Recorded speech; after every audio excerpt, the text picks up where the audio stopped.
की रानी। क्योंकि राजा की मौत एक हादसे में हो गई थी, रानी को ही राज्य संभालना पड़ रहा था।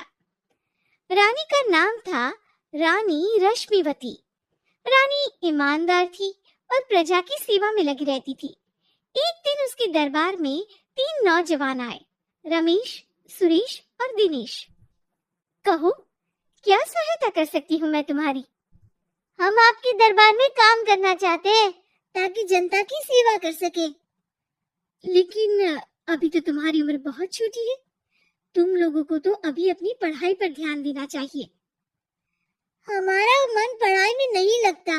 माता पिता को लगता है कि हम किसी के लायक नहीं है और हम साबित करना चाहते हैं कि हम लायक हैं। उत्साह बहुत अच्छा है, मगर अभी उम्र कच्ची है तुम लोगों की। अरे उम्र से क्या होता है रानी जी? शास्त्रों में लिखा है कभी किसी के ज्ञान को उसकी उम्र के आधार पर नहीं देखना चाहिए। बात तो सही है तुम्हारी। और अगर सच में तुम ये संकल्प करके आए हो कि तुमको यह काम करना है, तो पहले परीक्षा देनी पड़ेगी। 3 परीक्षा, एक शारीरिक परीक्षा, एक बुद्धि की परीक्षा और एक देशभक्ति की परीक्षा। और ये क्या है? वो मंत्री महोदय तुम्हें समझा देंगे, हमारे पास समय नहीं है। अगर तुम लोग तैयार हो तो बताओ। हाँ, हम तैयार हैं किसी भी परीक्षा के लिए। मैं भी तैयार हूँ कुछ भी कर गुजरने के लिए। तो ठीक है मंत्री जी, आप इन तीनों की परीक्षा कल से ही शुरू कर दीजिए। जो आज्ञा रानी साहिबा। अगले दिन से ही तीनों की परीक्षा शुरू हो जाती है। पहले शारीरिक परीक्षा, यानी किसमें कितना है दम, ये देखेंगे हम। क्योंकि शरीर में दम होगा तभी तो प्रजा की सेवा में दम लगा पाओगे। हमें क्या करना होगा? वो पेड़ दिख रहा है, जो सबसे पहले चढ़ेगा उस पे दरबार में नौकरी पाने के अवसर उसी के बढ़ जाएंगे। मैं चढ़ता हूँ। अरे रुको रुको, गिनती गिनने दो। 1, 2, 3। 3 की गिनती के बाद रमेश और सुरेश भागकर पेड़ के पास गए, मगर दिनेश आराम से पेड़ के पास गया। जैसे ही रमेश और सुरेश आधी पेड़ तक चढ़ गए, दिनेश ने उन दोनों की टांग पकड़ के उन्हें नीचे गिरा दिया और खुद पेड़ पर चढ़ गया। दिनेश की जीत हुई। अरे लेकिन इसने बेईमानी की। बेईमानी नहीं की, बुद्धि लगाई। शरीर के दम के साथ दिमाग में भी दम होना चाहिए। क्यों मंत्री जी? हाँ, बात तो तुम्हारी सही है, लेकिन बात अगर बुद्धि की है तो बुद्धि की असली परीक्षा हम कल लेंगे। शाम को जाकर मंत्री रानी को सब बता देते हैं। यानी दिनेश उन सब में ज्यादा होशियार है। जी रानी साहिबा। अगले दिन तीनों की बौद्धिक परीक्षा का समय होता है। आज हमें क्या करना है मंत्री जी? थोड़ा सब्र करो, कल जल्दबाजी में ही हारे थे तुम। हाँ, सही कह रहे हैं मंत्री जी। अरे तू क्यों ज्यादा बोल रहा है? तू भी तो हारा था ना कल। ए दिनेश, ज्यादा होशियार मत बन। अरे अरे अरे, लड़ो मत। आज की परीक्षा पर ध्यान दो। आज की बौद्धिक परीक्षा में ये कुछ बोरे हैं, कुछ में नमक है और कुछ में रुई। जिसको जो ले जाना है उठा लो। देखते हैं कि कौन जल्दी से कोई भी एक बोरा नदी के उस पार लेकर जाता है। समय शुरू होता है अब। तीनों बोरों की तरफ बढ़ते हैं। सुरेश, नमक की बोरी भारी है, ले जाने में मुश्किल होगी। हाँ, सही कह रहा है। रुई हल्की है, हम दोनों रुई लेकर चलते हैं। अरे भाई, मैं तो नमक लेकर जाऊंगा। रमेश और सुरेश ये सोचकर हंसते हैं कि आज तो दिनेश हार ही जाएगा। दौड़ शुरू होती है। 1, 2, 3। तीनों नदी की तरफ भागते हैं।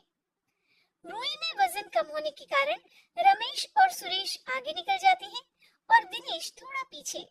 पर जैसे ही वो सब नदी में जाते हैं, दिनेश की बोरी का नमक गलने लगता है और वजन कम हो जाता है, जबकि रमेश और सुरेश की रुई में पानी भर जाता है और बोरी का वजन बढ़ जाता है।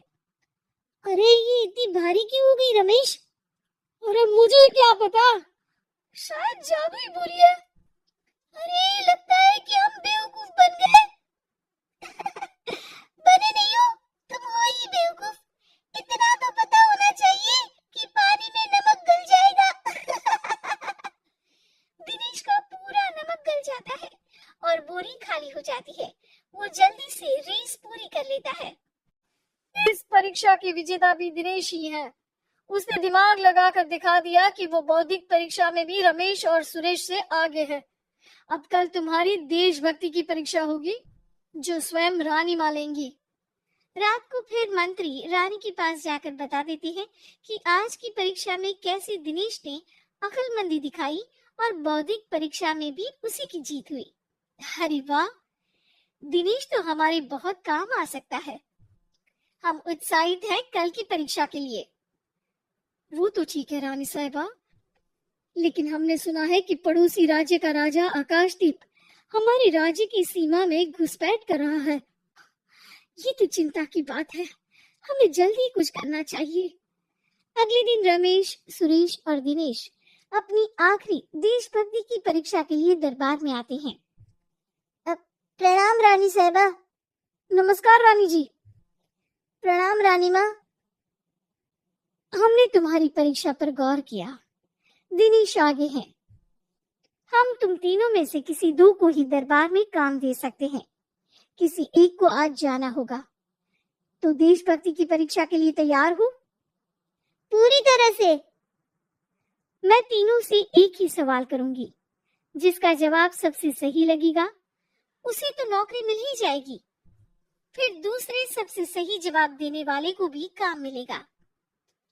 आप लोगों का समय शुरू होता है अब। ज्यादा सोचने का समय नहीं होगा। जो मन में पहली बात आए उसका जवाब दे। तो सवाल ये है कि तुम इस मिट्टी के लिए क्या कर सकती हो? मैं इस मिट्टी को साफ रखूंगा। यहाँ के लोगों के भोजन की कमी को मैं पूरी करूंगा।